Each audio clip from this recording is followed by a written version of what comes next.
Mike Bohn here following the UFC 297 press conference in Toronto with Mike Malott, who fights Neil Magny, Jan 20th, man. The process for this has actually started. I know you've been asked about fighting here a million times, but now it's real. We just did the press conference. How does it all feel? It feels amazing. I'm glad we're getting on this so early. I feel like it just further gets me in that frame of mind to go to battle here in Toronto.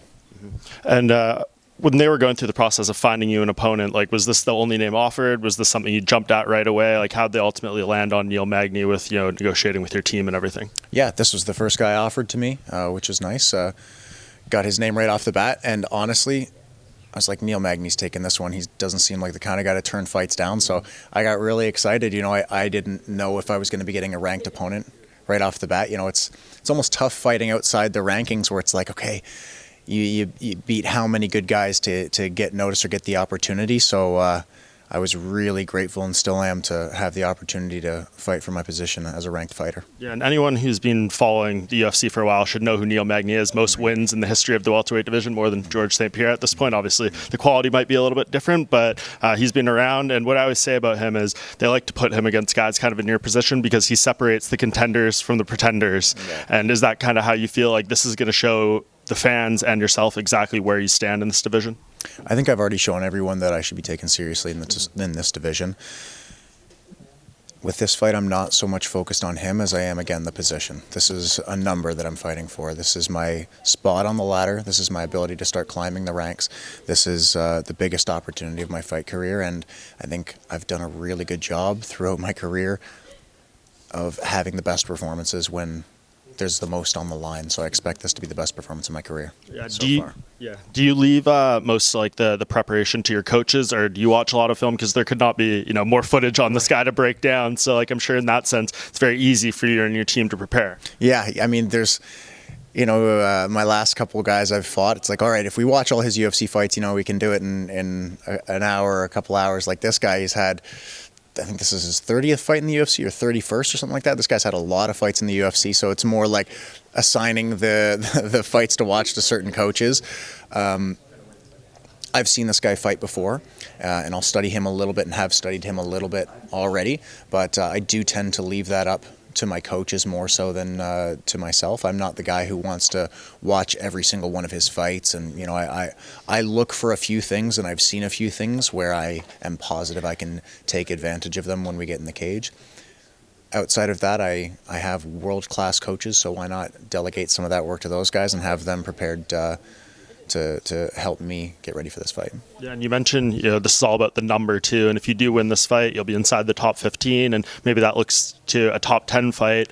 When you kind of look at next year, especially with Dave Shaw saying up there, could be 3 events next year. I doubt they'll all be pay-per-views, probably a fight night in there, just to set you up for maybe a top 10 main event fight night type of thing somewhere in Canada. Is that like the hope, and do you want to fight most of your fights in Canada? I think absolutely it does. Again, yeah, if I can fight the rest of my UFC career in Canada, I'll happily do it.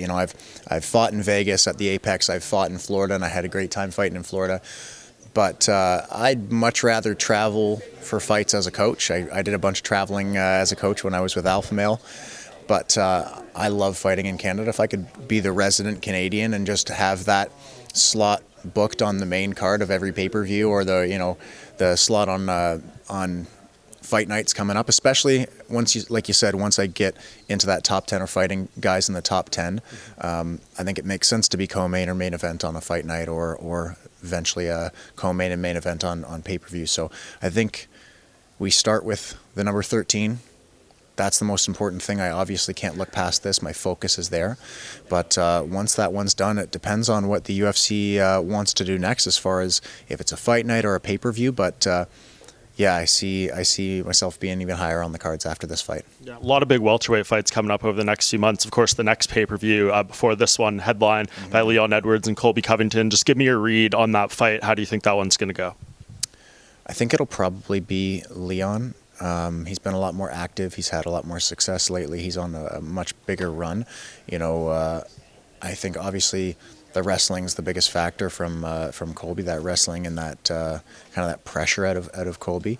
But I think being inactive does play a factor in this. I think Leon will probably have much more confidence in his wrestling defense and ability to keep this on the feet after having 2 back-to-back fights against Usman. So I think Leon will take this one, but it's definitely an interesting fight. Yeah, and Leon actually did an interview yesterday with Sky Sports. He said if he wins this, he wants to call it the winner of the main event on this card between Sean Strickland and Dricus. Do you think that's a little too soon, though? I mean, we're seeing a lot of people wanting to go for the double champ status, maybe when they have like 1 title defense, 2 defenses. Do you feel like you need to kind of actually clear out the division a little more, especially if you're Leon? His 2 title defenses would be Usman and Colby, who are on the other side of 35. I don't know. There's maybe some criticism to be had about wanting to do that too soon.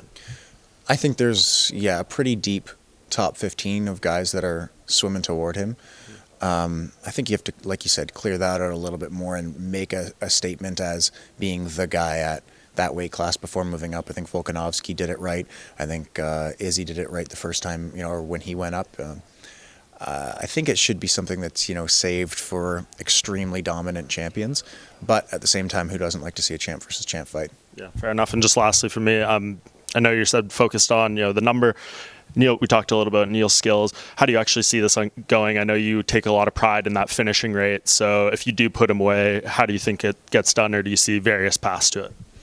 I see various paths to the finish. I'm never rushing a finish. I feel like people have, especially in the last one, people saying like, oh, well, let's see what happens when he gets late in the fight. It's like, my fights aren't going to the third because I can't handle the third round. It's because the other guys can't handle the first and second. Like, I'm just getting these finishes. I'm not rushing in there trying to, overwhelm somebody in the first 5 minutes because I'm desperate to get out of there. I just end up finding finishes. I look for them consistently throughout a fight, but I'm not rushing them. Fair enough. Well, Mike, happy to see you get this opportunity on this card. I know a lot of people are kind of hanging their hat on you as someone who can be a very much big part of the future for Canada, and I think it really starts on January 20th, so looking forward to seeing it. Thank you very much. Thanks for the interview.